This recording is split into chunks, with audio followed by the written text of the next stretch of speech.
తీసుకుంటే వెజ్‌లో గూడా అద్భుతమైన డైట్ ఉన్నదున్నది. అంటే ఇప్పుడు మీరు కొబ్బరి ఉంది కదా! ఆహ్, హ్మ్. అవకాడో తినమని చెప్తారు జనరల్‌గా. అది కాస్ట్‌లీ ఉంటది.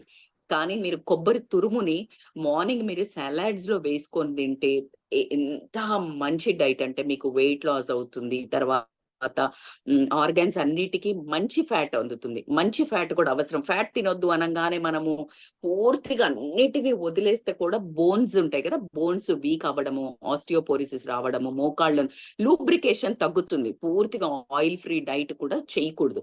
అందుకనే ఘీ కానివ్వండి, లేతే కొబ్బరి నూనె కానివ్వనండి, లేతే మంచిగా పట్టించిన గానుగ నూనెలైనా కానివ్వండి, అలా తినాలి. దాంతో పాటు కొబ్బరి నూనె డైరెక్ట్‌గా అందరికి తినడం ఇష్టం ఉండదు. వంటలో స్మెల్ వస్తుందని అనుకుంటారు కాబట్టి, కొబ్బరి తురుముని లిటరల్లీ చెప్తున్నాను. మీకు నిజంగా పుణ్యం, పురుషార్థం కలిసి రావాలంటే వారానికి రెండో, మూడో కొబ్బరికాయలు